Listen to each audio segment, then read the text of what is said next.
የኢትዮጵያ ብሔራዊ ምርጫ ቦርድ በተያዘው ዓመት ግንቦት 24 ቀን 2018 ዓ.ም ጠቅላላ ምርጫ ለማካሄድ ቀነ ቀጠሮ መያዙ የሚታወቅ ሲሆን ተሳታፊ የፖለቲካ ፓርቲዎችም የተለያዩ የቅድመ ዝግጅት ተግባራትን እያከናወኑ ይገኛሉ። በዚህም ተፎካካሪ ፓርቲዎች ያሏቸውን አማራጮችና የፓርቲ ፕሮግራም ለመራጩ ሕዝብ የማስተዋወቅና የክርክር መድረኮችን በማካሄድ ላይ የሚገኙ ሲሆን በሀገሪቱ የሚገኙ የሚዲያ ተቋማትም ይህንን ኃላፊነት እየተወጡ ይገኛል።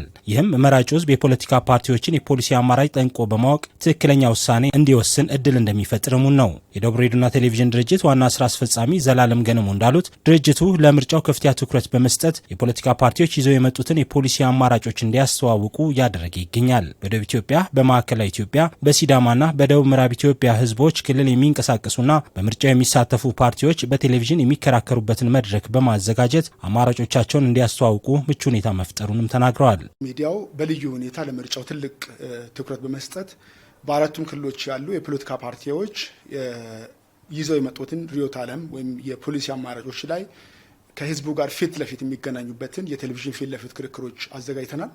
በአራቱም ክልሎቻችን ላይ ንቁ የሆነ ብቁ ህዝቡ ስለሚመርጠው ፓርቲ በቂ የሆነ ግንዛቤ እንዲይዝ የመጡ ፖሊሲዎችን የተፎካካሪ የፖለቲካ ፓርቲዎች ያመጧቸውን አማራጮችን ህዝቡ በደንብ እንዲያውቅ በእውቀት ላይ የተመሰረተ ውሳኔም እንዲወስን ተቋማችን በሬዲዮም በቴሌቪዥንም ባሉ አማራጮች ሁሉ ከፍተኛ የሆነ ትኩረት በመስጠት ከፖለቲካ ፓርቲዎች ጋር ከገዢው ፓርቲው ጋር እንደዚሁ ፊት ለፊት ክርክሮች የሚያደርጉበትን መድረክ አዘጋጅቶ እየሰራ ነው። የደቡብ ሬዲዮና ቴሌቪዥን ድርጅት በዋና ጣቢያውና ባሉት ቅርንጫፎች በሬዲዮ፣ በቴሌቪዥን፣ በዲጂታል ሚዲያውና በጋዜጣ በ50 ቋንቋዎች ስለ ምርጫው ለህዝብ መረጃ እያደረሰ እንደሚገኝ አቶ ዘላለም ገልጸዋል። ድርጅቱ ከምርጫ ቦርድና ከኢትዮጵያ መገናኛ ብዙሃን ባለስልጣን ጋር በቅንጅት እየሰራ እንደሚገኝ ገልጸው በቀጣይ ለፓርቲዎቹ በሚሰጠው የአየር ሰዓት ድልድል መሰረት ለማስተናገድ ዝግጅቱን ማጠናቀቁን አስታውቀዋል። ከምርጫ ቦርድ እንደዚሁ ደግሞ ከኢትዮጵያ መገናኛ ብዙሃን ባለስልጣን ጋር በቅንጅት እየሰራ ነው የምንገኘው።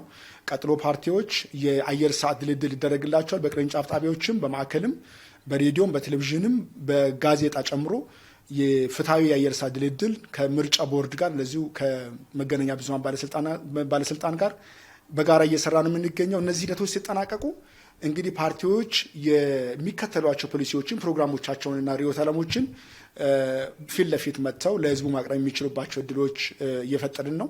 የሲዳማ ብሮድካስቲንግ ኮርፖሬሽን ምክትል ስራ አስፈጻሚና የይዘት ዘርፍ ኃላፊ አቶ አደጋ አየለ ኤስቢሲ በምርጫው የሚሳተፉ ተፎካካሪ የፖለቲካ ፓርቲዎች በሚኖራቸው መድረኮች በመገኘት መረጃዎችን ለህዝቡ እያደረሰ እንደሚገኝ ተናግረዋል። ማህበረሰቡ በሚረዳው ቋንቋ መረጃዎችን ማግኘት እንዲችል ለማድረግ በሲዳምኛና በአማርኛ ቋንቋዎች ምርጫውን የተመለከቱ መረጃዎች እንዲደርሰው በቴሌቪዥንና በዲጂታል ሚዲያው እየተሰራ ነውም ብለዋል።